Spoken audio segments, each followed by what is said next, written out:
to all of you. A very good evening. So this is part 2 of Krishna temples of India.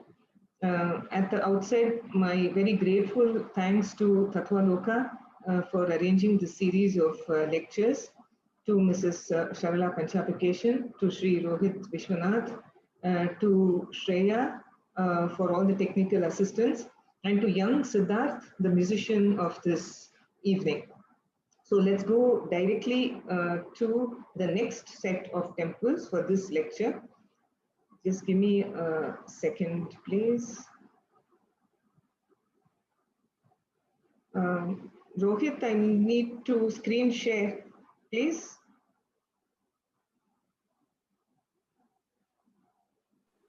You will be able to do it now. Okay. Right. So last time we did the Puri Jagannath and many other temples. So this time we are starting with a temple for Krishna in Tamil Nadu, which is well known and at the same time not very well known. So right now we are going straight from Chennai, 75 kilometers on the Bangalore highway to Kanchipuram, that very, very ancient and sacred city. So in Kanchipuram, you have an extraordinarily large number of temples, some extremely ancient, some large, some small, but all of very great importance. Among these temples, for Vishnu, Shiva, Devi, etc., there are 14 extraordinarily important temples for Vishnu, which are the Divya Deshams, or the temples that have been sung in the deities wherein have been sung in praise of by the Alvars, or the great devotees of Vishnu. You also have 5 Padal Petrasthalams, or Shiva temples that have been glorified in the hymns of the Nayanmars, or the important devotees of Shiva. So among the 14 Divya Deshams in Kanchipuram, there is one which is called the Pandava Dhuta Perumal temple. And as the name indicates, this is for Krishna as Pandava Dhuta, when he goes as a messenger of the Pandavas. This is not a very large temple, not like the Varadaraja Perumal and other temples, but it is of extraordinary importance for very many reasons. One, it is ancient. Many Alvars have come and sung about this temple. I'll come to that later. But first, the main deity. You're looking at a deity who, according to many scholars, is a pre-Pallava image. I would like to explain this. The Pallavas were a very great dynasty who ruled from Kanchipuram from approximately the 5th to the 9th centuries AD. And many of the temples in Kanchipuram, as we see them today, owe their existence to the Pallavas. However, this Pandavadhuta Perumal temple is a pre-Pallava temple, as also 2 other temples in Kanchipuram. One is the Ulahalanda Perumal temple, and the other is the Yathoktakari Perumal temple. All these 3 temples clearly belong to the pre-Pallava period, which is probably the Sangam era, which extended from the 3rd century BC down to the 3rd century CE, that is AD. In the Pandavadhuta Perumal temple, the image is seated. Vishnu is in a seated form. In the Ulahalanda Perumal temple, he is standing with 1 foot raised up.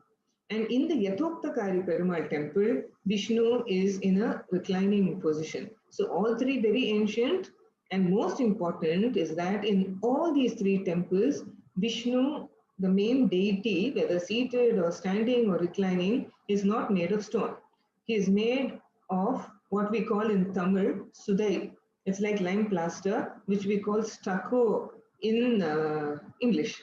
So please note, this Pandavadhuta Perumal, as he is here, is in a pose that we call Ardha Padmasana, with 1 leg resting on the pedestal, his asana, and 1 leg in front. He has only 2 hands because he was Pandavadhuta. He went as a messenger of the Pandavas to the court of the Kauravas to see Duryodhana. Right hand, I'll enlarge this, right hand is an Abhaya Hasta, Left hand is in Varadahasta, that is the boon-giving pose. The deity is enormous. He is colossal. He is about 25 feet in height, inclusive of the crown. And these are the Utsava Murtis in front. So I did say that this temple is a Divya Desham, and 4 of the 12 Alvars have sung in praise of the greatness of this Pandavaduta Perumal. They are in order: Pei Alvar, Bhudatalvar, Thirumarishay Alvar, and Thirumangai Alvar. All 4 of them have come here. All 4 of them have sung the praise of this very, very beautiful deity. So then we are now with this. Where is this temple actually located? It's very close to the famous Ekambranatha Perumal temple. There is a road that leads diagonally opposite. The road is perpendicular, and if you come from the Ekambranatha temple and you turn right onto this street, the Pandava Perumal Kovil Sannadhi street, you will go straight to this temple. I'll come to that later. So this is the main entrance of the Pandavaduta Perumal temple. This is how it is, and this is the Gopuram. Probably a Vijayanagar or a post-Vijayanagara period Gopuram, maybe definitely after the 15th century. And this is how you go inside. There's a gigantic Dvajastambham, and you enter a Mantapam. I did say just now that this is a pre-Pallava temple. The deity is pre-Pallava, but not so the temple. Originally, this temple may have been built of brick or of wood, enshrining this colossal image of Pandavaduta Perumal. However, over time, it has been built and rebuilt, and many additions like the front mantapa, the gopuram, etc. have been added. So when you walk into the temple premises, you are not going to see a Pallava period temple, you're going to see a pre-Pallava period deity, not a pre-Pallava period temple. So this is how the main Vimanam under which Pandavaduta Perumal is installed, is consecrated, looks like. The name of this Vimanam is Bhadra Vimanam. That is also colossal in size. The Mantapam, the Maha Mantapam that is there in front, this is the Garuda Sannadhi that you see here, and the tall Dvajastambham. This Maha Mantapam is of a much later date. So we are going to do a Pradakshinam of this temple. The name of this Thalam, this place, is Thirupadagam. That is the traditional name. That's how the Alvars call it. That's how it is mentioned in the inscriptions, to which I will come a little later. So the name Thirupadagam has been retained for this temple.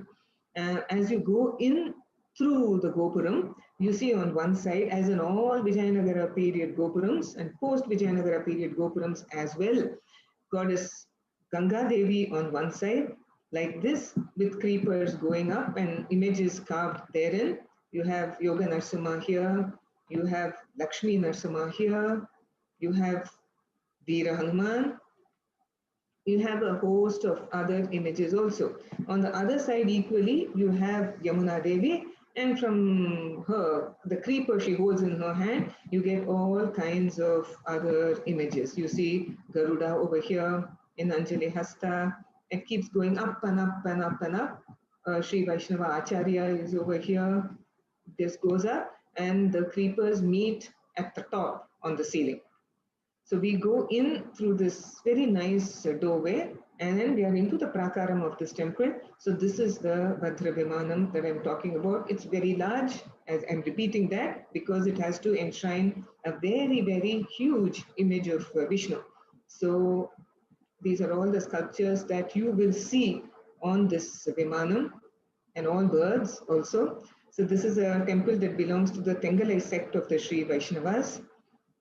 Narsimha here, Garuda here, again Narsimha in Artha Padmasana over here. Just keep many, right at the top of the Vimanam, you see this.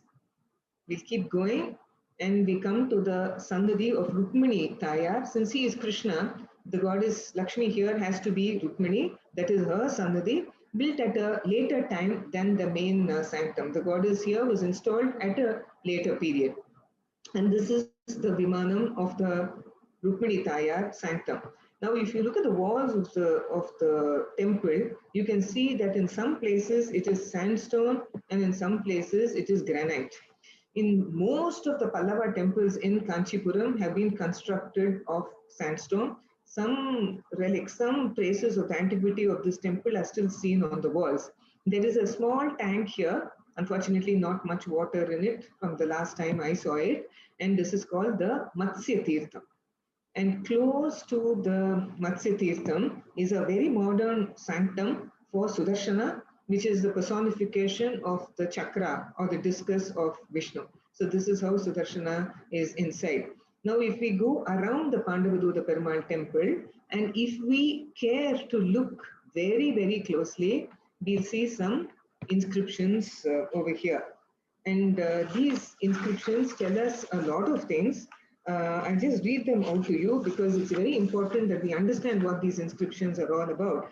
Among the earliest inscriptions are the Chola ones, and one is dated 1075 AD, belongs to the reign of Kulothunga Chola I, and it states that a trader, a merchant named Arulala Devan living in Kanchipuram provided the temple of Tiruppadagam with a flower garland and purchased some lands from the village of Urikai, which is still there near Kanchipuram, to support the gardeners and their families.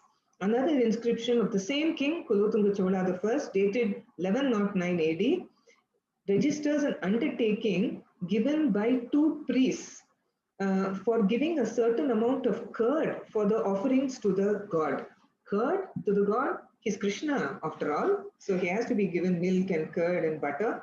And the third inscription is of the time of Rajadiraja Chola, 12th century, and it speaks of the gift of 32 cows for maintaining a lamp to the god of, please note the name, Tirupadagat Alvar.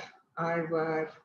Alvar we know of as the 12 great devotees of Vishnu, but do we know of them? Do we know of Vishnu being called an Alvar? Yes, and that is given in this inscription, as also in many other inscriptions in many other temples. So this Tirupadagat Alvar is there. That's Pandavaduta Perumal, whom we see today. Interestingly, an inscription of the Pallava times of the 8th century AD, which is found in the Sundara Varada Perumal temple in Uttarameru. That's again a very, very important historic old temple. Uttarameru is near Chengalpet. The inscription found in that Uttarameru temple mentions that there was a very talented architect called Parameshwara who constructed the Uttarameru temple. He is mentioned as an expert among architects who came from Padagam in Kanchipuram. So it is this Padagam that that architect came from. So these are the inscriptions that are still there on the walls of this temple and hopefully will be there for much, much, much longer. So that is to do with the Pandavaduta Perumal temple. Krishna, who went as a messenger, Duta, from the Pandavas to the court of Duryodhana. The Sthala Puranam says that Duryodhana wanted to kill him, so he made a throne for him, which only had a cover and it was hollow inside. And in that hollow, he had placed many wrestlers, mallas. And the minute Krishna sat on that throne, he would go inside and the wrestlers would kill him. But the minute Krishna sat on the throne, he assumed his Vishwarupa form, and that is the Pandavaduta Perumal that we see in this temple today. Very rare, very important, very historic, very ancient Krishna temple in Kanchipuram. Over to the young musician.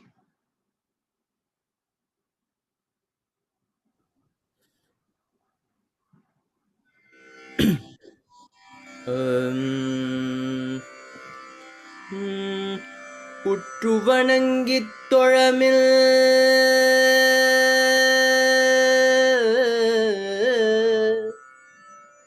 உற்று வணங்கித் தொழமில்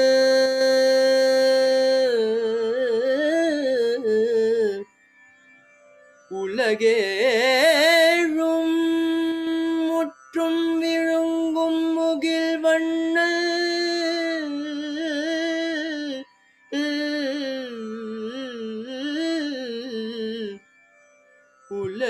உலகேழும் முற்றும் விழுங்கும்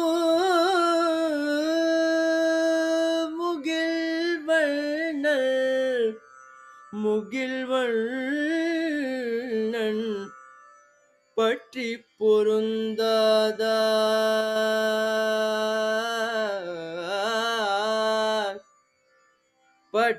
பொருந்தாதார் மார்பிடத்து பூம்பாட கட்டுள்ளிருந்தானை பற்றி பொருந்தாதார் மார்பிடத்து பூம்பாட கட்டுள்ளிருந்தானை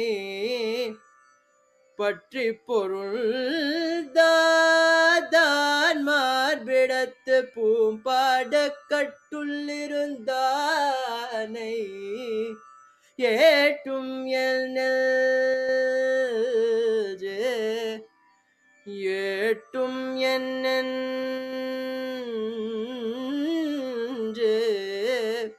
ஏட்டும் என் நெஞ்சே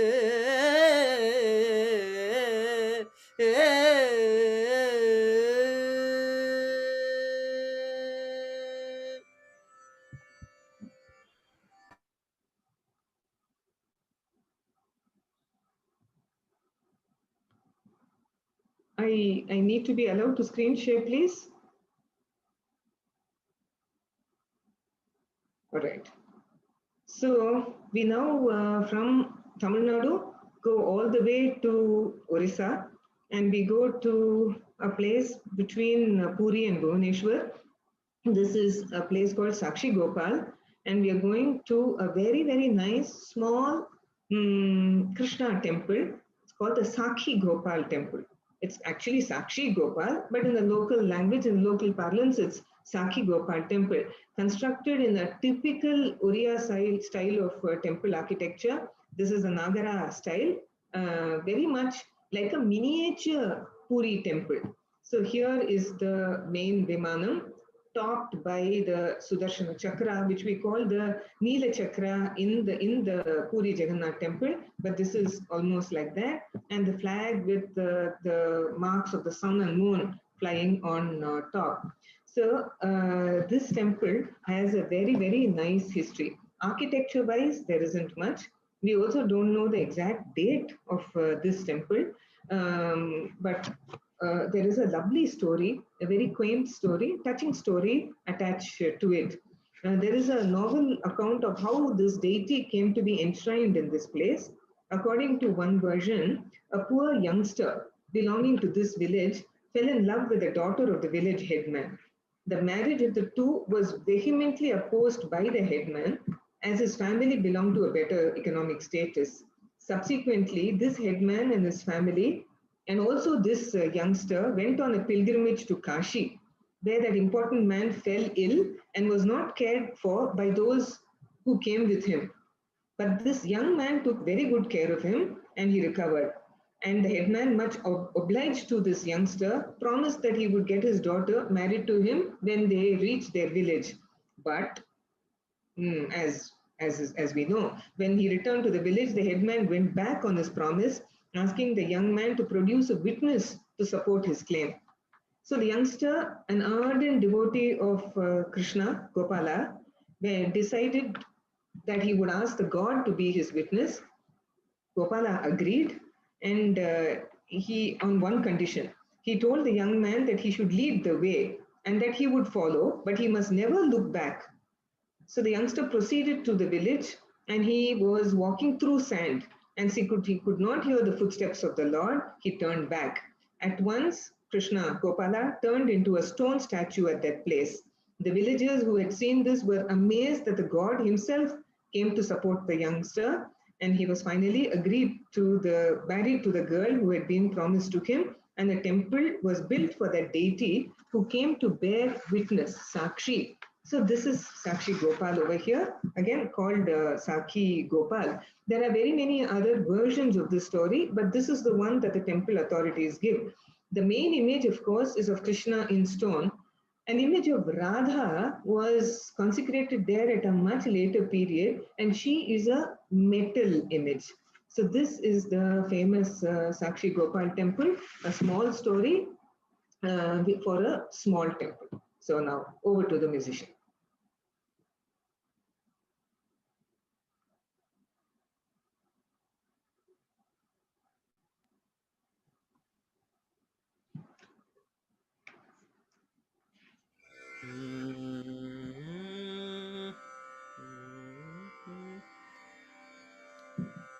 स्तनविनिहितमपि हारमुदारं स्तनविनिहितमपि हारमुदारं स्तनविनिहितमपि हारमुदारं स्तनविनिहितमपि हारमुदारं स्तनविनिहितमपि हारमुदारं सामनुते कृशतनुरतिभारं सामनुते कृशतनुरतिभारं स्तनविनिहितमपि हारमुदारं सामनुते कृशतनुरतिभारं राधिका कृष्णा राधिका राधिका कृष्णा राधिका राधिका कृष्णा राधिका राधिका कृष्णा राधिका राधिका विरहे तव केशव राधिका कृष्णा राधिका राधिका विरहे तव केशव राधिका कृष्णा राधिका श्री जयदेव भणितमिति गीतं श्री जयदेव भणितमिति गीतं श्री जयदेव भणितमिति गीतं श्री जयदेव भणितमिति गीतं सुखयतु केशव पदमुपनीतं सुखयतु केशव पदमुपनीतं राधिका कृष्णा राधिका राधिका कृष्णा राधिका राधिका कृष्णा राधिका राधिका विरहे तव केशव राधिका विरहे तव Keshav Radhika Krishna Radhika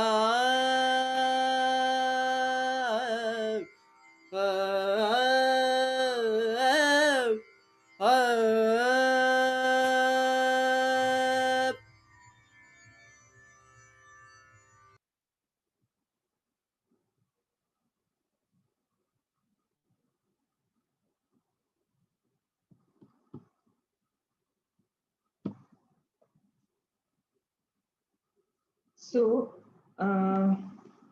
all the way from Orissa, we are coming back to Tamil Nadu. We are not too far from Chennai. We are going to a place in Trivandrum district, and you can reach this place perhaps within an hour and a half if you start on early in the morning. We are going to a place called Ponneri in Trivandrum district.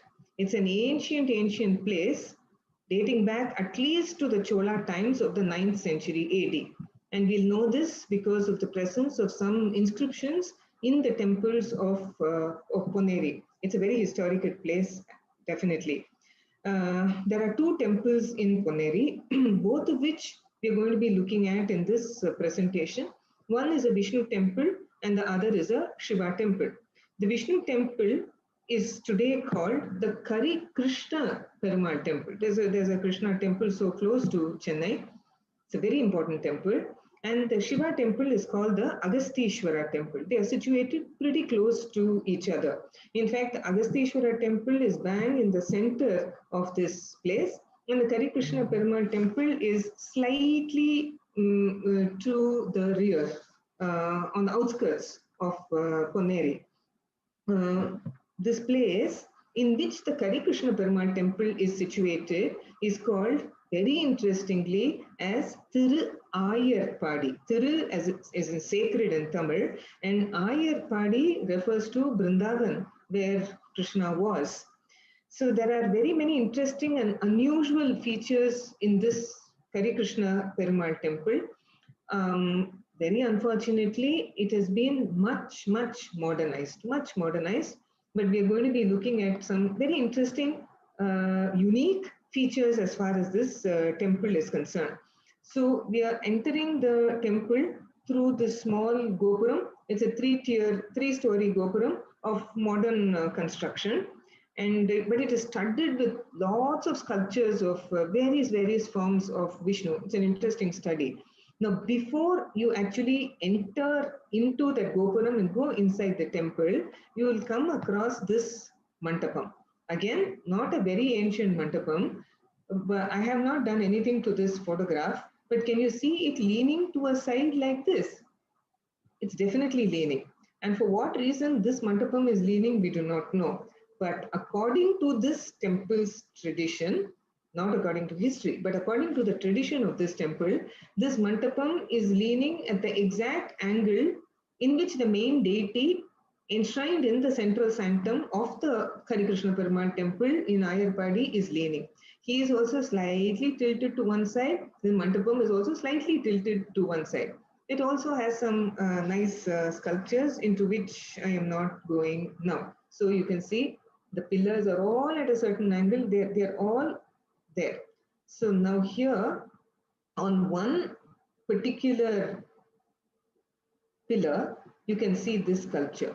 This is Krishna as enshrined in the main sanctum, Kalakshetra Perumal. He is leaning over here. You can see a cow on top and it is pouring milk on him. It is said that he was found in an anthill, and they found the anthill. They found the deity inside the anthill because this cow used to come and pour milk on the anthill every day. So this is how the main deity looks. I don't have a photograph of that main deity. Anyway, this is how he looks. So there are many other sculptures of Krishna. There is a very large tank at the rear side of the temple, beautifully maintained. It is called the Santana Pushkarini. It's a very big tank over here, very beautifully maintained, also as a water harvesting unit. This is how the compound wall of this temple looks. I would like you to notice that there is a Dvajastambham over here. There's a flag post. This Dvajastambham does not belong to the Krishna sanctum.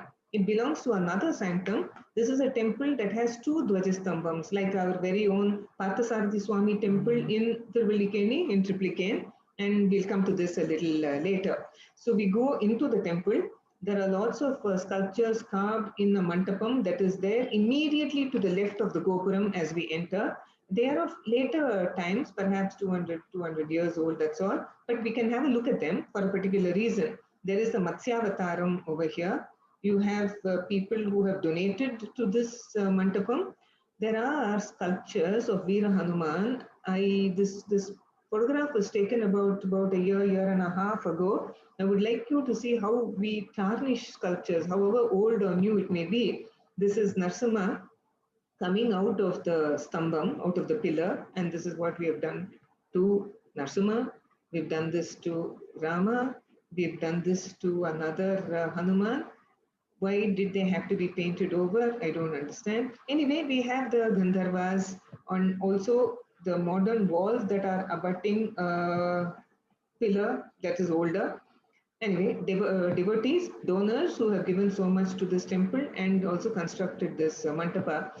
Many of you may have seen sculptures like this on many mandapas, on temple walls, on gopurams, etc. Many people wonder who this is. Why does this man have a sack on his head? Why is he always leaning on a stick? Many have asked us this question. The reason is that he is a shepherd or a cowherd who is looking after his flock as they are grazing in the fields. And he's put a sack over his head to protect him from the sun or the rain, whatever. And he is very comfortably leaning on the stick because he has to spend hours and hours. If you go to the Vijayanagara temples in Hampi and to other places that have Vijayanagara temples, you can't miss the sight of a man like this, exactly like this. But anyway, these are newer sculptures, and this is what you see in the Ayarpadi temple. We'll go through some of these tarnished sculptures, unfortunately tarnished. This is Balarama over here with the plow, like this, and we keep going. There are fish carved on the ceiling. I brought these slides for a particular reason. Many people immediately jump to the conclusion when they see a fish or a pair of fish on a ceiling or on a pillar or on the walls of a temple that it is a Pandyan era temple.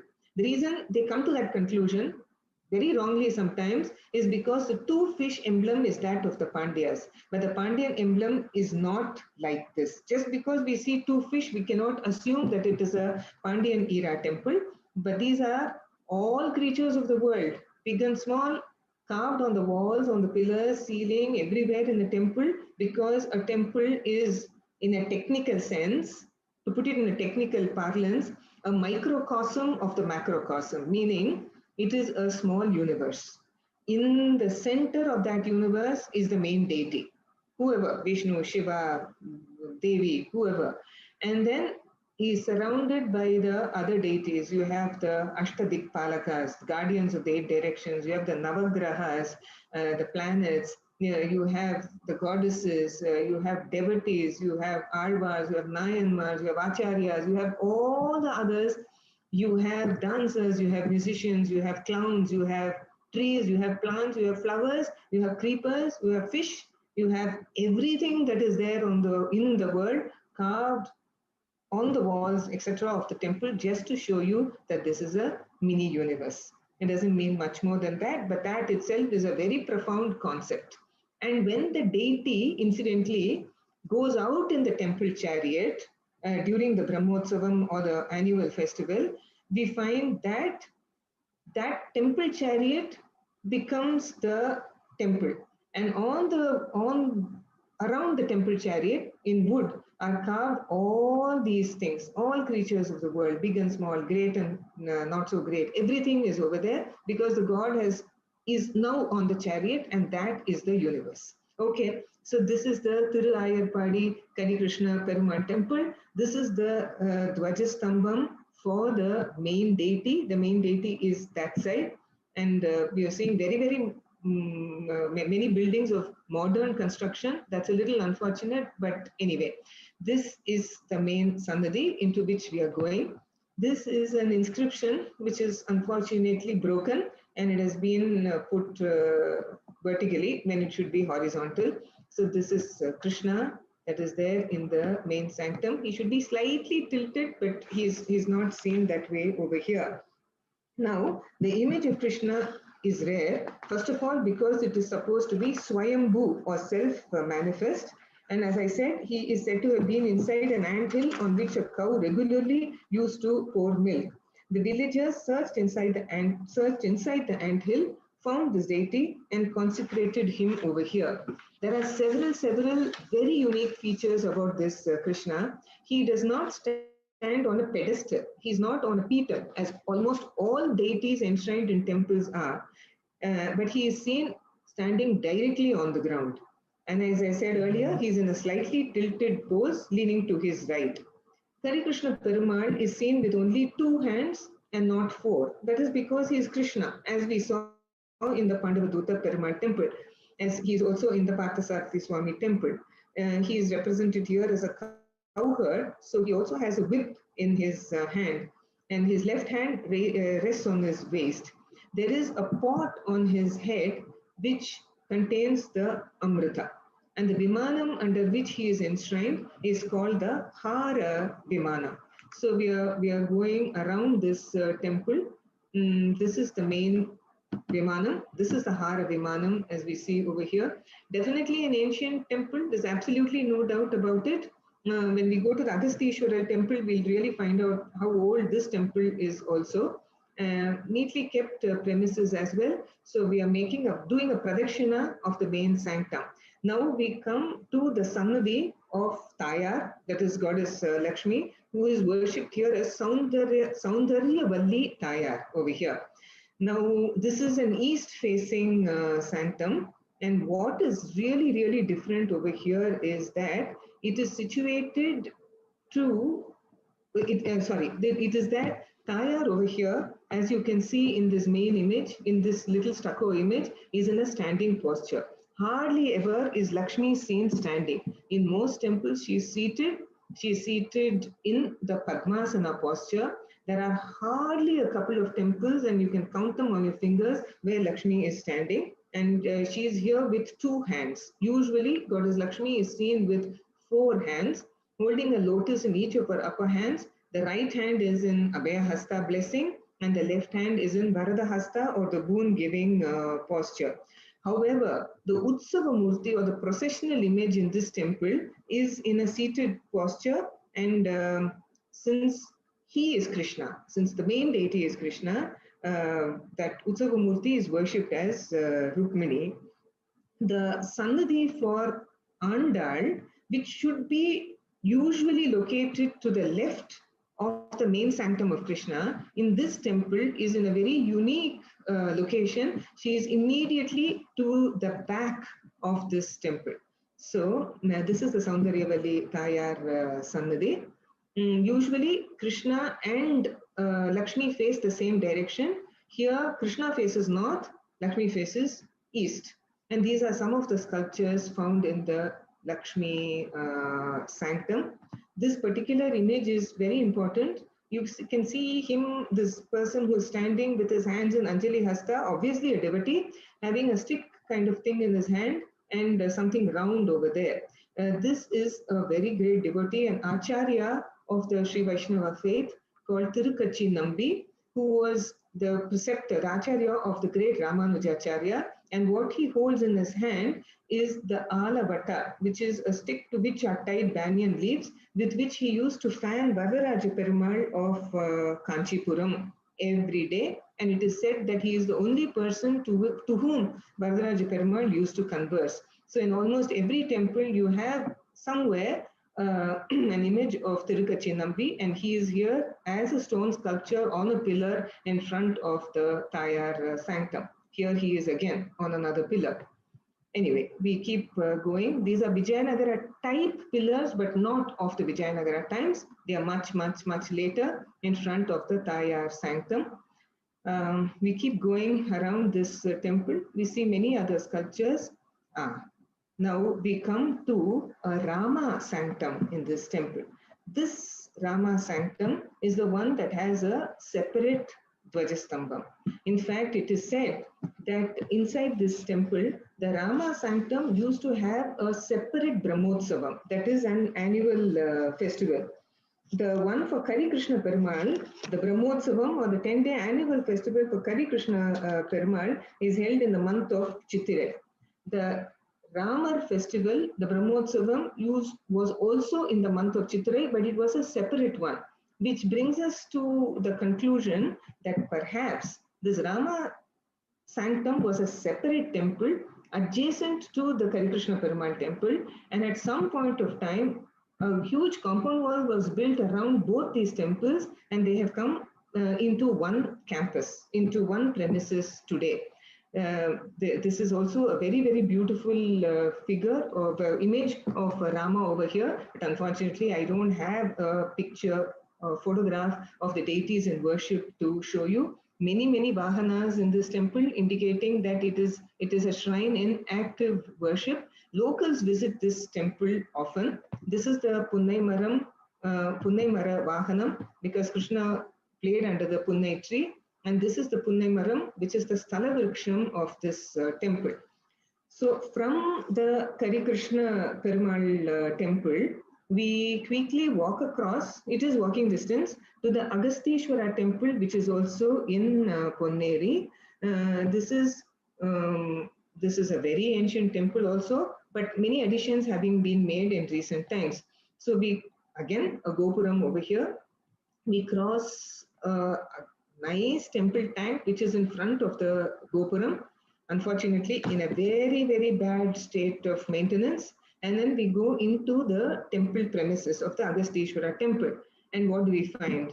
The main sanctum is not square or rectangular as in most cases. Here it is apsidal in shape. This is not round, this is oval in shape. In technical parlance, as many of you may already know, many of you are aware of this, temple's Vimanam, the main sanctum, which is shaped like this, is called the Gaja Prishta Vimanam. Gaja meaning elephant, Prishta meaning back. And these kind of Vimanams were built for Shiva temples in the northern part of Tamil Nadu, which is traditionally called Tondai Mandalam by the Chola rulers. This is very, very much a Chola temple. Now, what do we find on the wall over here? This is a plough. This place is Ponneri, a place that was very well irrigated. It is a fertile village, and you have this plough that has been carved on the wall of this temple. This is how it is. So the Gajaprishta Vimanam gives us a clue that this is a very ancient structure over here, and the Karikrishna Perumal temple could possibly also, though now for want of evidence, be as old as this. This is a much larger campus than the Ponneri Ayar Padi temple.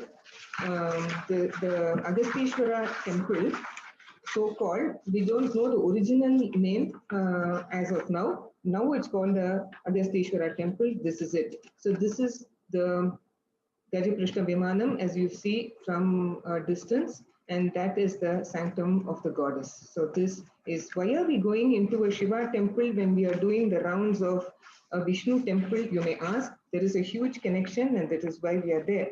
The temple tank that you just saw is called the Agastya Tirtham, and there is a Chola inscription of the 9th century that records a donation made to a teacher who taught one Veda inside this temple premises, which makes it very clear that these temples were also educational institutions.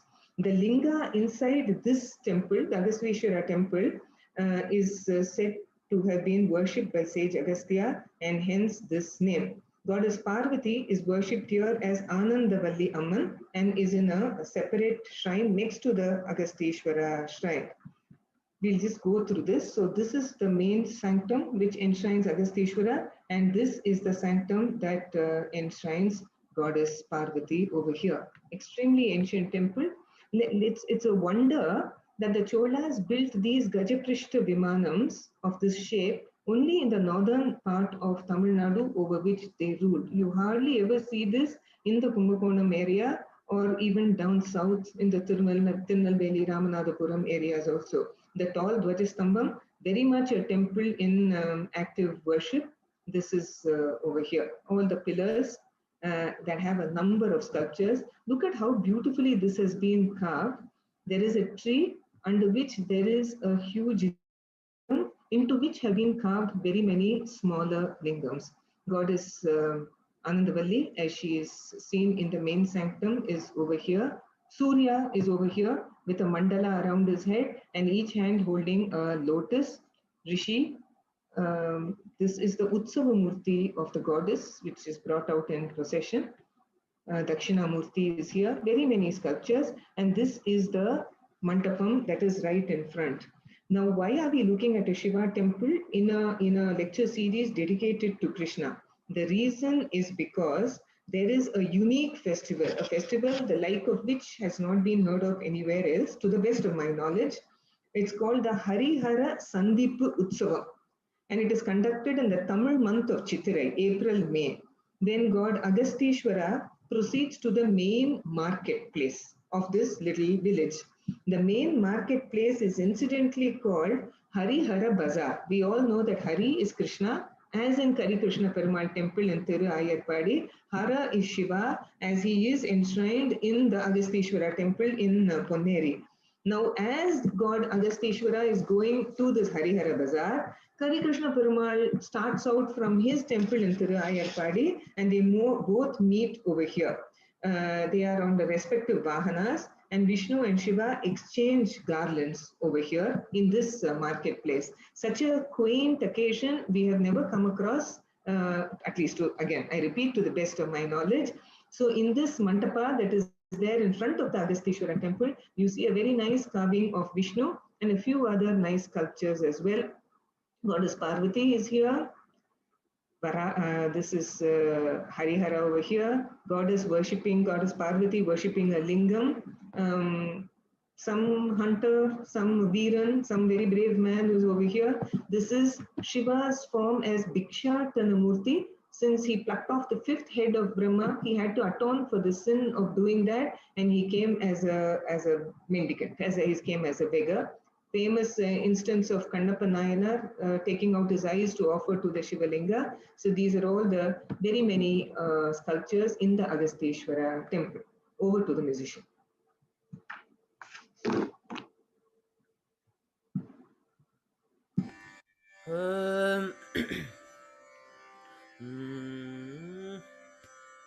என்னதவம் செய்தனே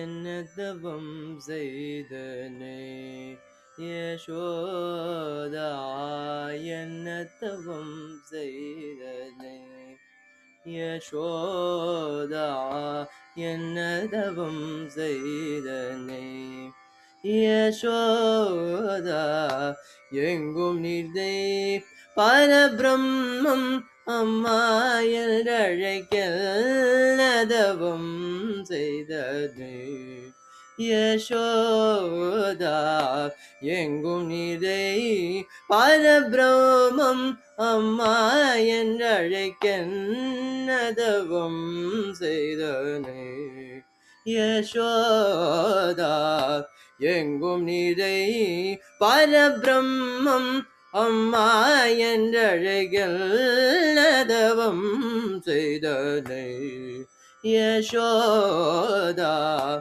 எங்கும் நிறை பரபிரம்மம் அம்மா என்றழைகள் நதவம் செய்தனே யசோதா எங்கும் நிறை பரபிரம்மம் அம்மா என்றழைக்க நதவம் செய்தனே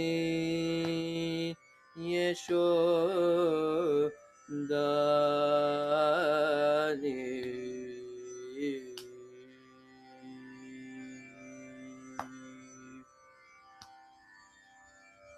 பிரமனும் இந்திரனும் மனதில் பொறாமை கொள்ள பிரமனும் இந்திரனும் மனதில் பொறாமை கொள்ள பிரமனும் இந்திரனும் மனதில் பொறாமை கொள்ள பிரமனும் இந்திரனும் மனதில் பொறாமை கொள்ள உரலில் கட்டி வாய்ப்பொத்தி கெஞ்ச வைத்தாய் கண்ணனை நீ உரலில் கட்டி வாய்ப்பொத்தி கெஞ்ச வைத்தாய் தாயே என்னதவம் செய்தனே யசோதா எங்கும் நிறை பரபிரம்மம் அம்மா என்றழைக்க நதவம் செய்தனே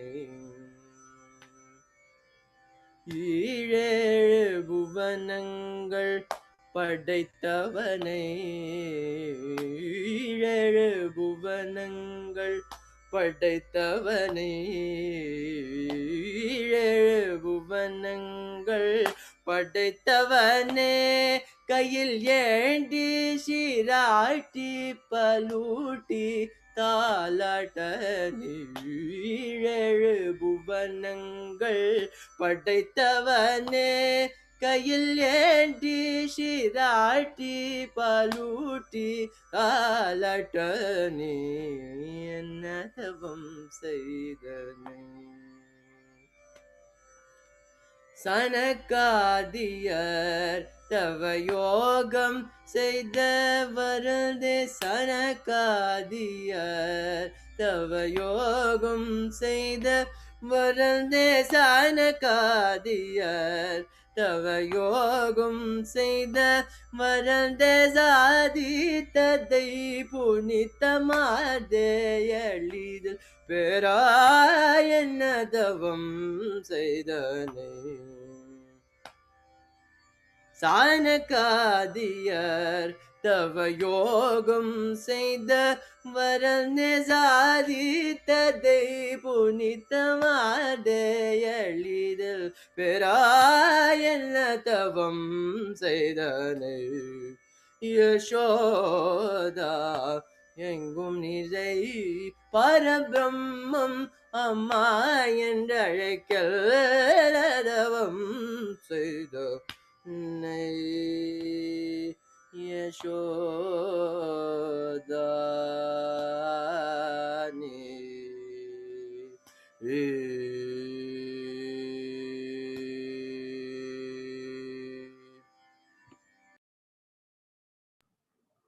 Thank you, Siddharth. So now we go to the last temple of this presentation. Just give me 1 second, please. We go to, we are still in Tamil Nadu. We are going near Kadalur to a very famous Divya Desham. This is the Devanatha Swami temple in Thiruvendipuram. Thiruvahindrapuram is the correct name, Thiruvendipuram. The god is Devanatha Swami. Is Vishnu, very famous Vishnu, but he is not Krishna. So then why are we going into the Devanatha Swami temple? So first let's understand what this temple is about. It's one of the 108 Divya Deshams or important Vishnu temples sung about by the Alvars. And the Alvar who visited the Devanatha Swami Sannadhi is Thirumangai Alvar. This temple has also been mentioned in the Brahmanda Puranam, Skanda Puranam, and several other Puranams. Another claim to fame here is that Vedanta Deshika, one of the greatest of the Acharyas of the Sri Vaishnava faith, who lived in the 13th and 14th centuries AD, lived in Thiruvendipuram for some time. And he has composed 3 poems, 3 stotrams in this temple. The first one is called the Devanayaka Panchashat. This is about the main presiding deity, Devanayaka or Devanatha Perumal, who is enshrined in the main sanctum. He has also composed another very, very nice work in Sanskritam called the Raghuvira Gadyam, also known as the Mahavira Vaibhavam. That is about Lord Rama, who is also enshrined in one of the sub-sanctums of this temple. The Raghuvira Gadyam is a very, very famous work of Vedanta Deshika that is sung and that is chanted by many ardent followers of Rama, of Vishnu. Near this, I'll come to the third work of Vedanta Deshika about in this temple a little later. I'll keep it for the end. Next to this temple is a small hill called the Aushadagiri. Aushadam is herb. It is said to have lots of herbs with curative powers over here. So on top of that Aushadagiri is a small sanctum for Hayagriva, that form of Vishnu who is the bestower of knowledge.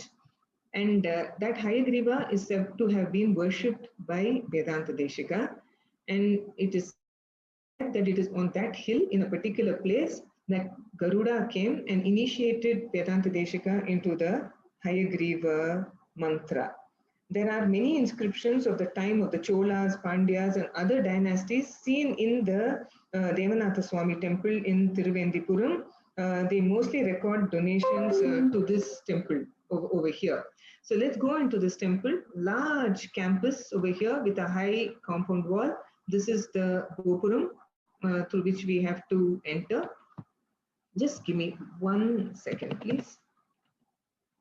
There are many ancient mantapams also. I'm sorry, the keys are moving a little fast. Very many sannadhis inside this temple over here. The Sthala Vriksham is the Vilva Maram, which is very rare because Vilvam is usually associated with Shiva. But we also understand that in the famous Ranganatha Swami temple in Srirangam, inside the space of the Tayar Sannadhi, you have a Vilva Maram over there. Now coming back to this Devanatha Swami temple in Thiruvendipuram, you have a Noorukal Mantapam, Mantapam with 100 pillars, not exactly, but almost 100 pillars. It's an exquisite piece of architecture over here. Those who have been there will notice how intricately carved the pillars are, but unfortunately a little modernized. Many of the Chola times are also over here. This is an Utsava Murti of Vedanta Deshika from his birthplace in Tupul, which is now a part of Kanchipuram, not from this temple. But Vedanta Deshika, after he left Kanchipuram, lived in Trivendipuram for quite some time, and after that he went to Srirangam. So this is the Hayagriva, the Yoga Hayagriva that was worshipped by Sri Vedanta Deshika, which is in worship in this temple today. The main temple has a Dvajastambam, that is obvious. It's in front of the main deity. There is another Dvajastambam that is over here, and that is in front of the sanctum of Vedanta Deshika. Such is the importance that this Acharya is given inside this temple. And as we enter his sanctum, we find Lakshmi Hayagriva over here. On top of the Aushadagiri, there is a place, small sanctum, Deshika Tapo Mantapam. It is said to be the place where Vedanta Deshika was in meditation, and Garuda came and initiated him into the mantra that I had just spoken about. So this is how Devanatha Swami of Tiruvendipuram actually looks inside the main sanctum. Now, why we are talking about this temple in connection with Krishna is because there is an image of Krishna, an exquisite image of Krishna. It's a Utsava Murti, it's a bronze image in a particular sanctum, very close to the main sanctum. And it is about this Krishna that Vedanta Deshika has composed 20 verses, which is called the Gopala Vimshati. And he talks about Krishna here as the cowherd and as about the supreme deity over here. He presents Krishna as a child and as a youth, and it is known for its poetic charm over here. So the very first verse is like this, and let me read it, please. Vande Vrindavanacharam Vallavi Jana Vallabham Jayanti Sambhavam Dama Vaijayanti Vibhushitam.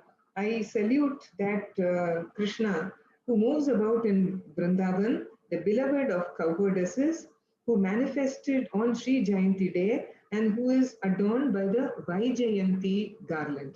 The garland that Krishna wears is specifically called Vaijayanti. There is another very famous verse which is often chanted by devout Vaishnavas, devotees of Krishna. It is like this. Hartum kumbe vinihitakaraha swadu hayyanga veenam drishtva dama grahana chatulam mataram jatarosham payadisha prachalita pado napagachan natishtan mithya gopaha sapadi nayane milayan vishwagopta. The translation is like this. May the protector of the world, who playfully assumed the form of a cowherd boy, who, having inserted his hand into a pot in a bid to steal the tasty fresh butter, seeing his angry mother with a rope in her hand, closes his eyes, overcome by confusion, and neither stands nor runs. May he protect us. And the very last verse over here that Vedanta Deshika has composed in this Gopala Vimshati is Itya Nanya Manasa Vinirmitam Venkatesha Kavina Stutim Patan Divya Venu Rasikam Samikshate Daivatam Kimapi Yauvata Priyam. He, with a devoted mind, who reads this hymn composed by the poet Venkatesha, that is Vedanta Deshika, will visualize the indescribable God, the beloved of the young girls, who is very fond of his divine flute. We have to visualize this God in our eyes, because I don't have a photograph of that lovely Krishna to show you. There are many people who go into the Devanatha Swami temple, worship Devanatha Swami and the Tayar and Rama. They don't look at this Krishna over here. He must have been of indescribable beauty to Vedanta Deshika also for him to have composed 20 verses. Please read these verses, and next time you visit the Devanatha Swami temple in Tiruvendipuram, please don't miss seeing that Krishna. He is waiting for you. So that's the last temple in this lecture, and over to Siddharth to share some music with us.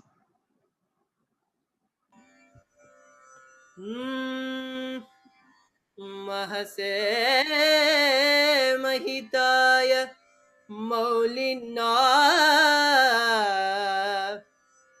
महसे महिताय मौलिना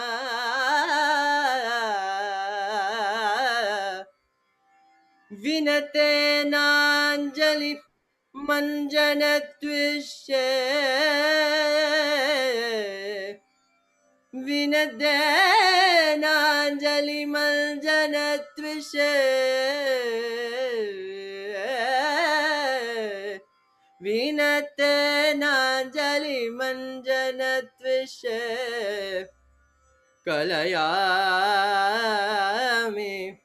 कलयामि विमुग्धवल्लवी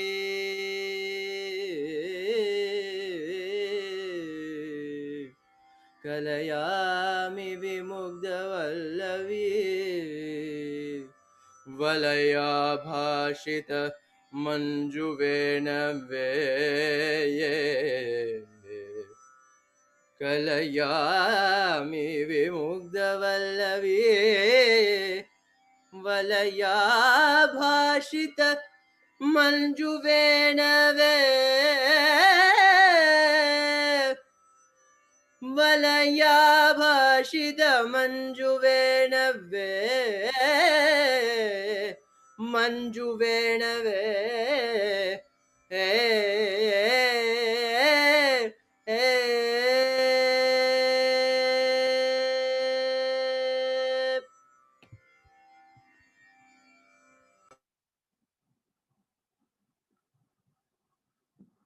So thank you all very much for your patient listening.